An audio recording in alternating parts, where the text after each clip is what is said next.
introduce Councilmember Ulrich. Please give him a round of applause.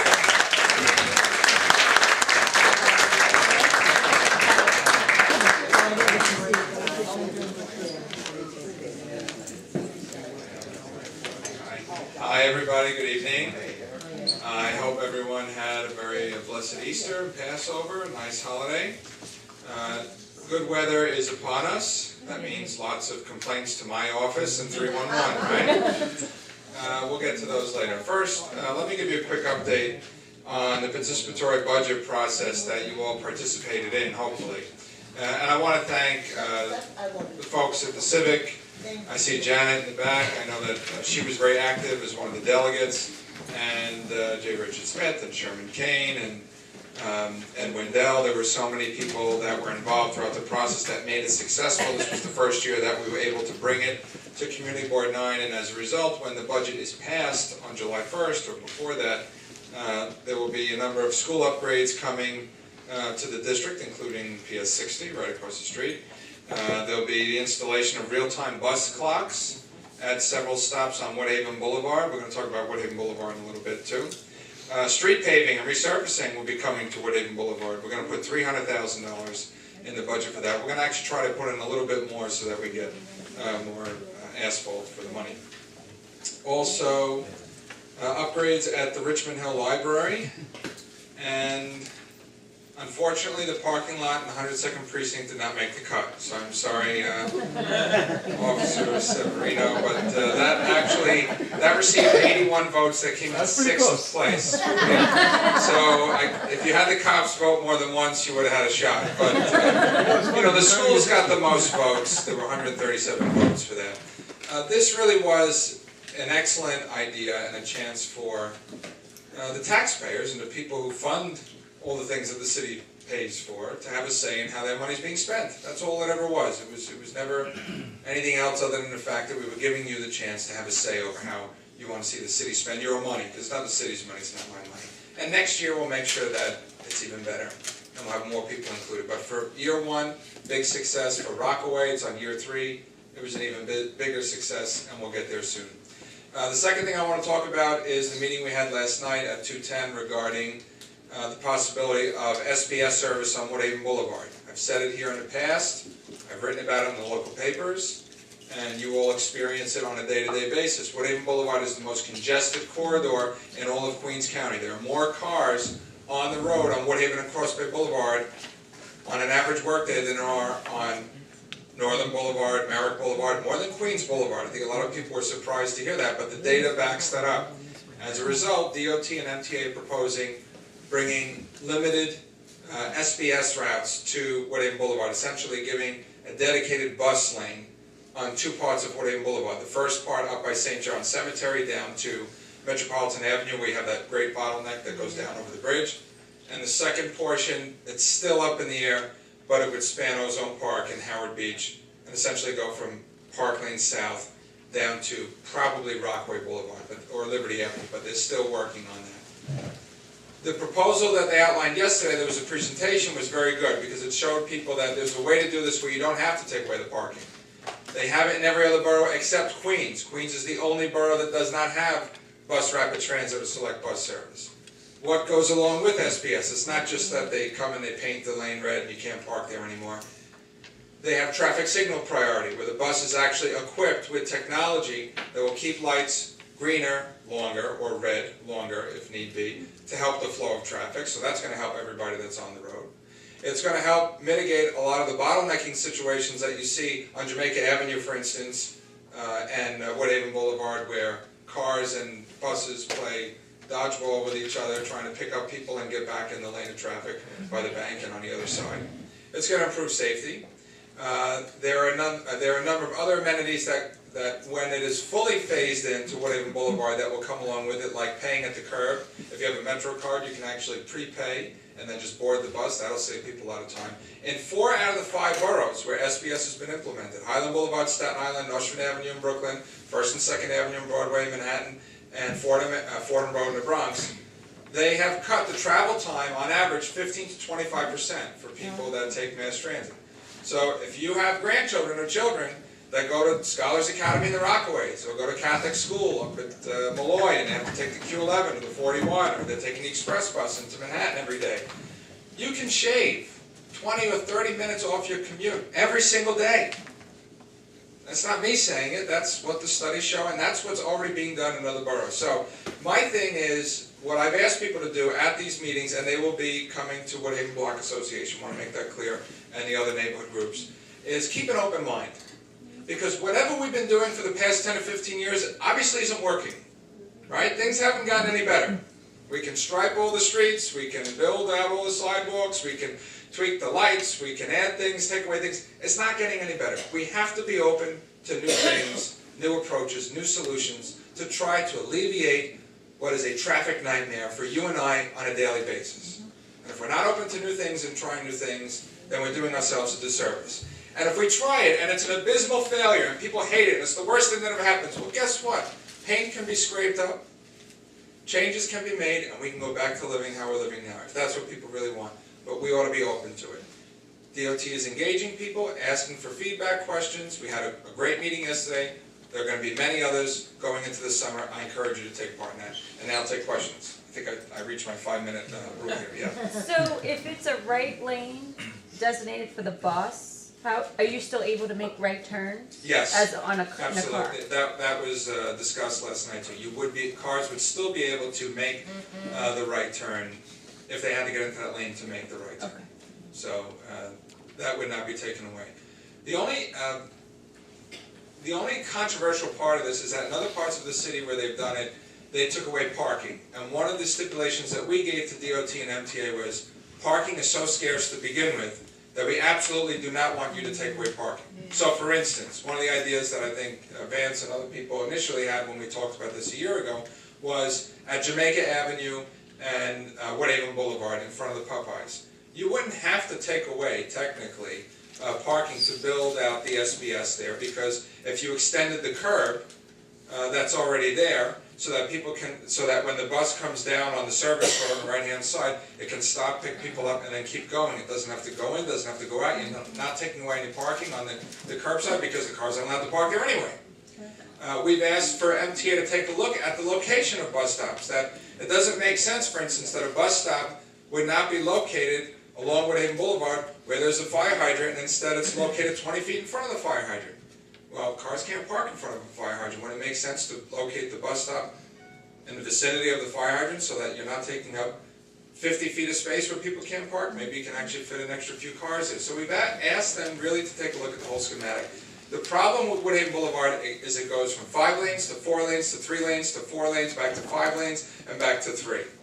It's not so easy. And you have overpasses at 3 of the intersections. So it makes things a little bit complicated. What we can do is make it safer, make it faster, and just be open to something that would make a difference and make an improvement in dealing with what's going on there. So, yeah, yes? Hi, I have a question about the PV process, like in particular, how it was conducted here. I specifically work with PV NYC, and I know that there's like a timeline to like follow to ensure that there's a fair process for everybody that participates. Like for this year, I believe like over 9 districts have participated.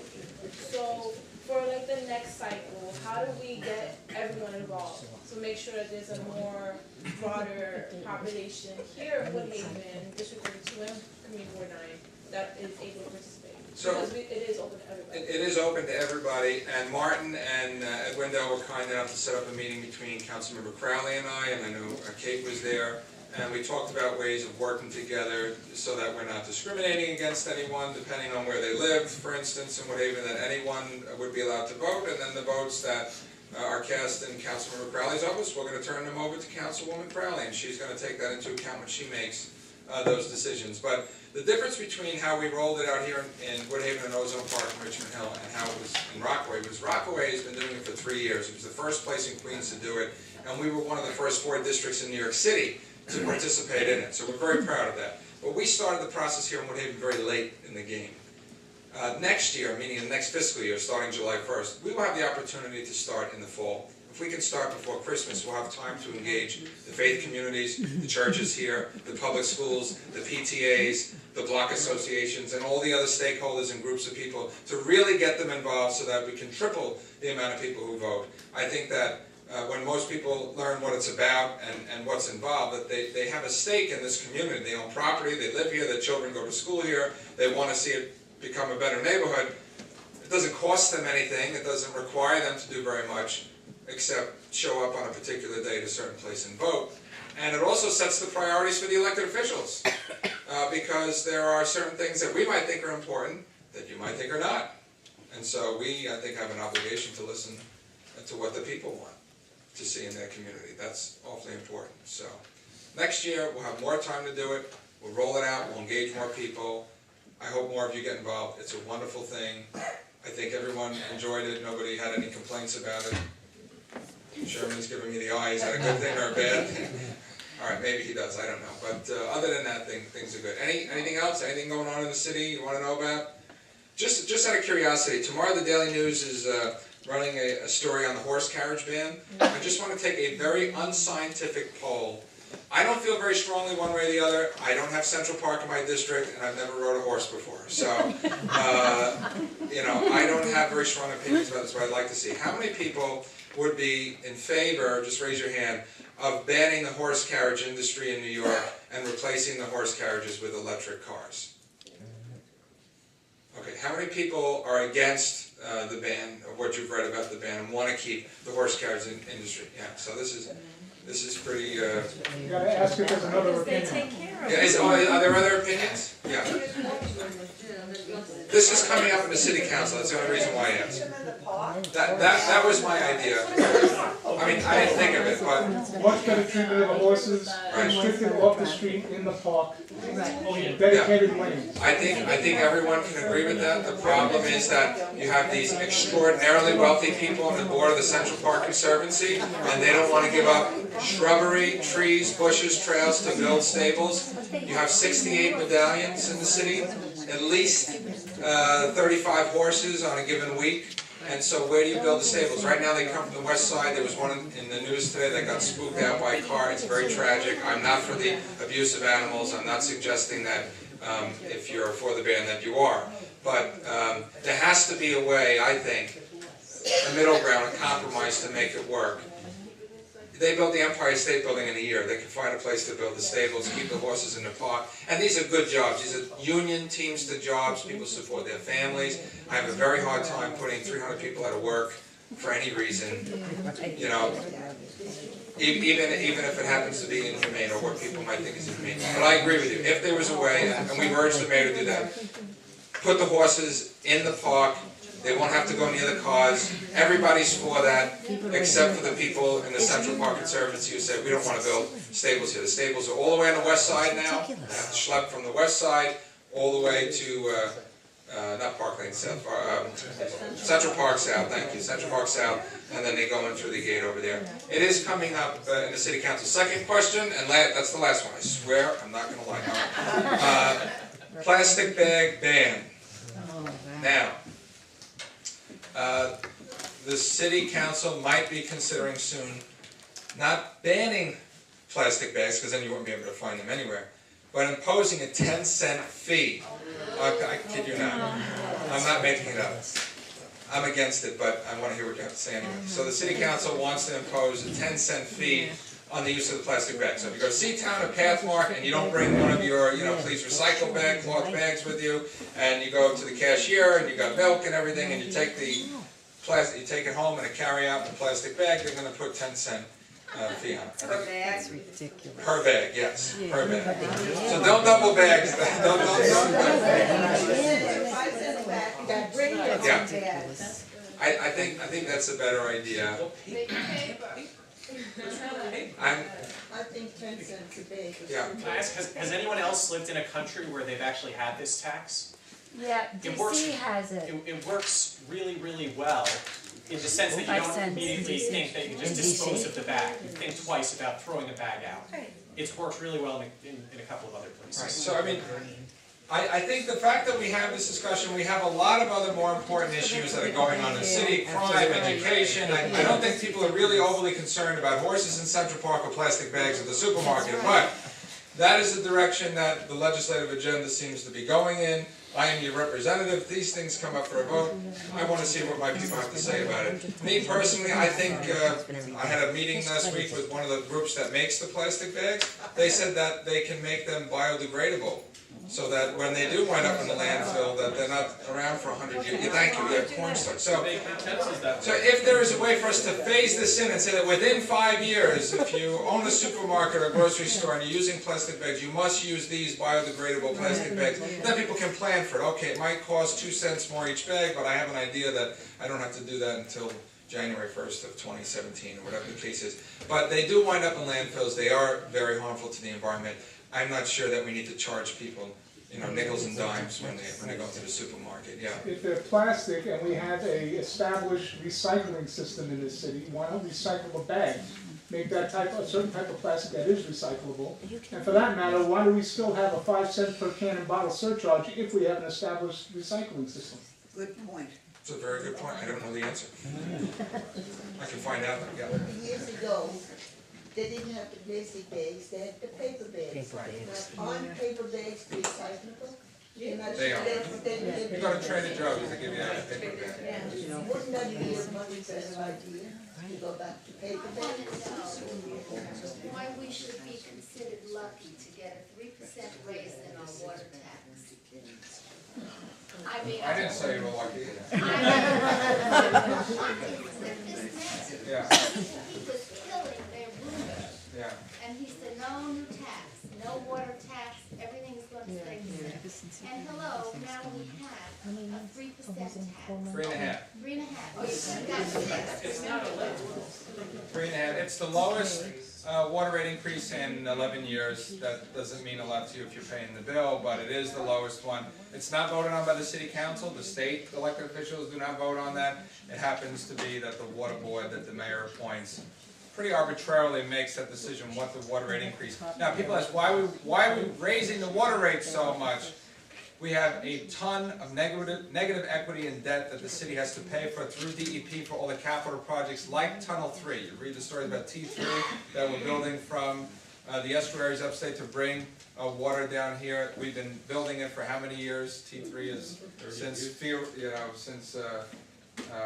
well, I think it started as a capital project under Mayor LaGuardia. The construction of it actually didn't start until Mayor Lindsay, and then I think now that they're finally completing it. But it's a multi-billion-dollar project that DEP is paying for, and the ongoing maintenance of a system that is well over 100 years old. I mean, it's very, very expensive. The only relief I can offer you, and we will have one of these, we had one in Richmond Hill, we will bring one to Woodhaven, is when we have the rain barrel giveaway. Where DEP comes, they bring like 100 of those big rain barrels. They give you the tools, it hooks up to your drain pipe and everything. You laugh, but people fight over these things. I mean, you think you're giving away money, but anyway. You hook them up to the drain pipe, the water that collects from your roof and washes down and normally goes into the sewer and causes floods and everything else would go into this container. You can use it to wash your car, you can use it to water your lawn, you can use it for lots of things. You probably shouldn't drink it, but that's my opinion, not DEP's. But the point is that you can save up to $125 a month by using it. They're very popular, people love it. And they're big green systems that hook up, they don't cost you anything. We'll be happy to bring them here if you want. Thank you so much. Thank you.